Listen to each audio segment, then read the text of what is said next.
Hey again, Scott Sigrist, now for the conclusion of the course. I've put you through a lot this semester, read a lot of stuff.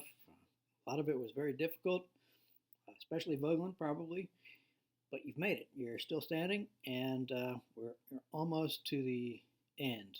Got that paper coming up, and you'll be done. Although few of you may want to turn in some of those other missing items, but I want to congratulate you on a hard fought course and for sticking with it uh, through all of this challenge. We with the Vogelin lectures on Hitler and the Germans, we looked at the dark side of modernity. I want to start off here um, with this wrap up of the course, looking at some of the light side of modernity, the achievements of the great modern political theorists as I see them. And all of this is going to serve as takeaways from the course. So, um, first achievement, I think, is a kind of practical realism that is notable.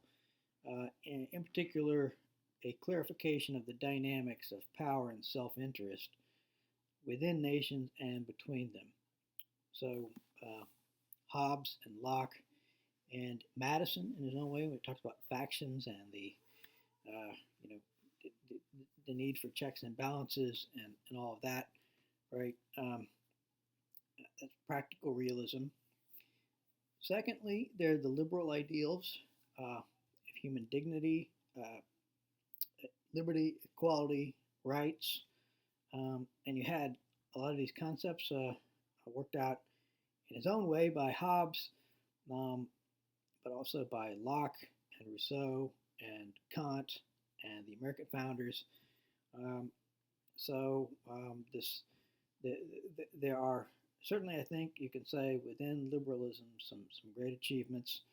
In terms of economics, uh, you see with the modern thinkers the benefits and the downsides of capitalism.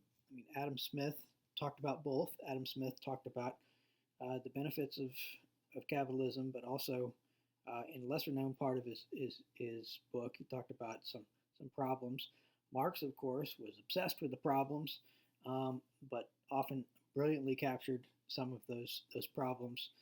Um, and then, of course, we have the example of the United States itself, not only with the, the the people who set up original government, like Alexander Hamilton, with his mostly Smithian understanding of economics, but the tremendous success of the United States as an economic power.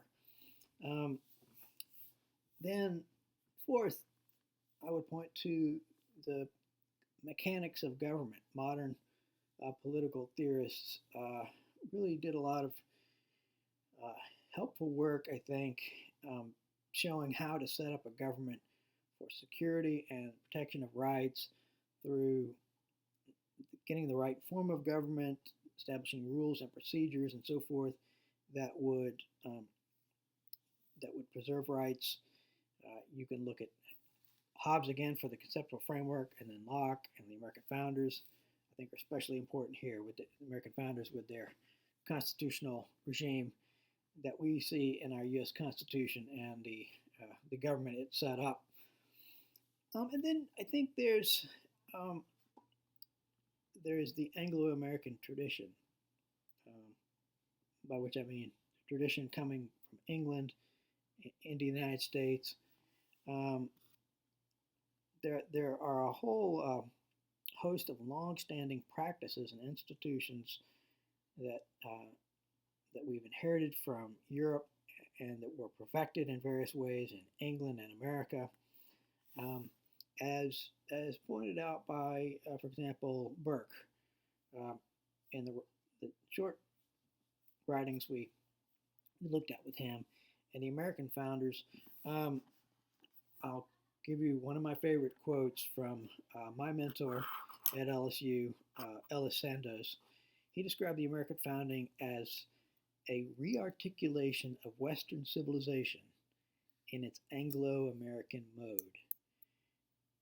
I'll say that again, a rearticulation of Western civilization in its Anglo-American mode. In other words, the American system, the American thought represented the American founding was a kind of culmination, a particular outgrowth of the political theory of the West. Um, and I think you can point to all those things, the, the, the practical realism, the liberal ideals, the development of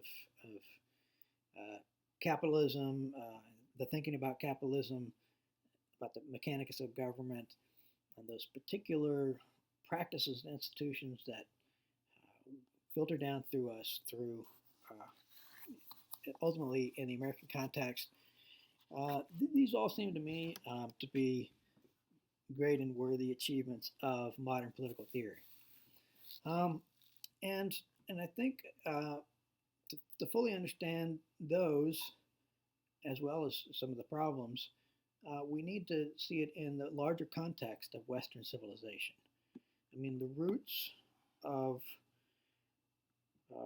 modernity, of liberalism, and some of the other modern perspectives are in Greek philosophy and Christianity. They're offshoots, if you will. From the Greeks, we got, with the Enlightenment, a sort of particular version of Greek rationalism and science. From the Christians, we got liberalism.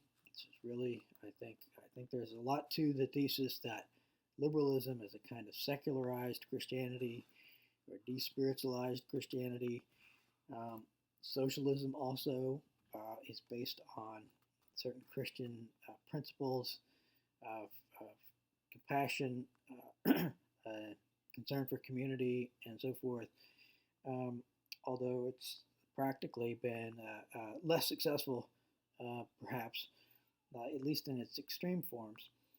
And the United States, at the founding, well, the United States has become the principal carrier of Western civilization as the great Western power now, and you see the streams of these influences affecting the American founding. I mean, it was Protestantism, the Enlightenment, and the classical heritage. You know, the works of Aristotle and Cicero, and the Roman historians, and so on.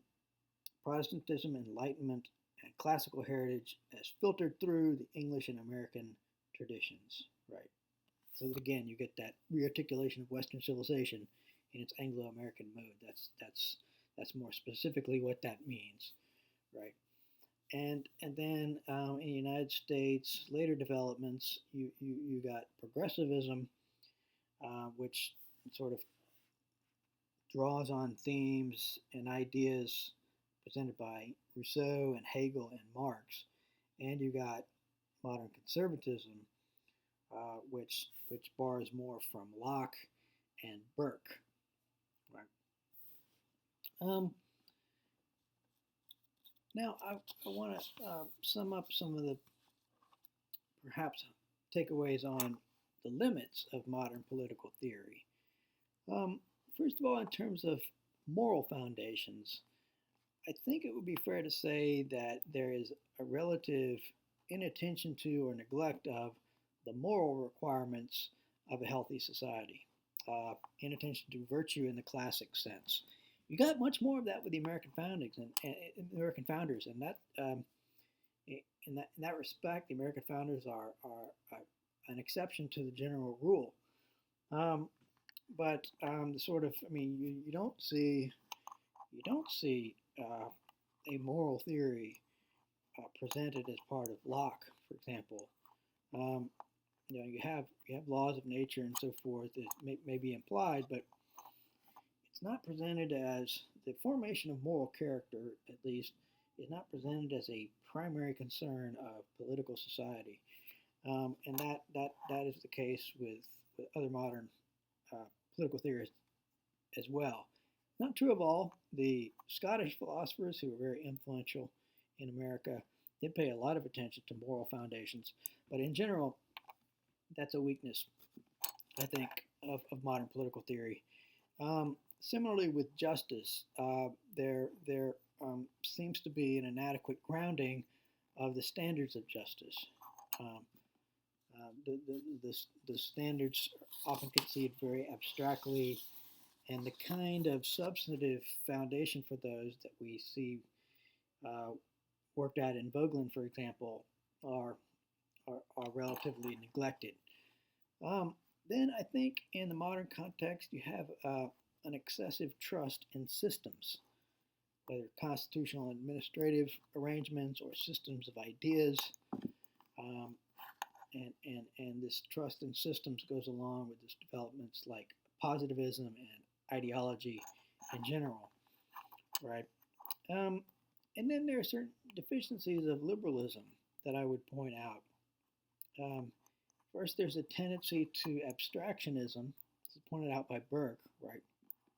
Very abstract conception of rights that's not really rooted in concrete experience very well, certainly not in theoretical form. That's not accounted for. There is perhaps an excessive individualism, a lack of a sense of a community committed to a common good. Um, you could say that Locke sort of um, privatizes the good and says, let's not worry about a common good. So for the sake of getting along, we'll just privatize the good. But it's not clear that that works. That works out. I mean, as you looking at, if you look at the way Vogelin talked about it, this need for a communal representation of justice, for example. Um, it's not clear that that can be achieved through a hyper individualistic approach. Um, and that goes along with this deeper problem of a lack of a spiritual grounding, right? Um, the kind that you get with Plato and the great Christian thinkers. This relates to the question of moral foundations and justice. Um, in other words, the despiritualization involved in liberalism could be a real problem. And this brings us to the so-called crisis of modernity, or you could say the crisis of Western civilization, which has become a worldwide crisis through the dominance of the West in the modern period. And you could point to this, at least on the surface, as related to the reign of ideologies, as Vogelin's talked about them, these various second realities, all these ideological movements that sort of have dominated the shape of the modern world. Underlying that kind of identity crisis, right? That those are efforts to fill a void. There's a sort of a loss of meaning, a loss of groundedness, and in that empty space, in that vacuum, we fill it with these ideologies, right? And that's the deepest problem. This kind of spiritual vacuity, lack of spiritual substance. I see this in an interesting way talked about, for example, in there's a book by a scholar named Keppel, Kepel, who specializes in Islamism, and he points out he has a book called The Revenge of God, and in that book he talks about a explosive surge of religious growth in starting around the 1970s around the world. In Islam, in Christianity, in Judaism, you have huge growth in religion, in religious belief, religious movements, the traditional kind. We're not as aware of that in the West because in Europe and increasingly in the United States too, religion has been on the wane. But in the southern hemisphere, in Latin and South America, in Africa, in some of the South Asian countries, including South Korea and even China, um, explosive growth in traditional religion. And Capel attributes this to um, the sort of dissatisfaction with the results of modernity. There's so much hope put into modernization and the the technological developments and other forms of progress in the modern period, and they've ultimately let people down. And specifically, the idea is they've let people down in this deeper level of feeling the need for meaning. We've got tremendous advances in creature comforts, in healthcare and these kind of things. But when it comes to the questions of meaning, it's left a lot of people unsatisfied, and that's what he attributes to the growth of these reassertion of these traditional religions. So the question I would leave you with at the end here is, what's next for the USA? Where are we going to go? What is our status with regard to these things? We've in some ways we've made progress with, for example, with civil rights, overcoming slavery, and establishing legal rights for African Americans, improvement in many ways in the lives of women, and so forth. But in other ways, it seems that we've lost some of the good things about the American founding, perhaps. And the question is, what next? What are we going to do? What are you going to do? I hope that this course has given you the tools to think about modern politics, and to think about how to apply the ideas that we've learned, and also apply a critical analysis of modern developments, and perhaps some sense of how we can make things better. All right. Enjoyed having you as students this semester. I'm sorry we didn't have the opportunity to continue to meet in person, but hopefully it's all been worthwhile. I'll see you around. Take care. Bye.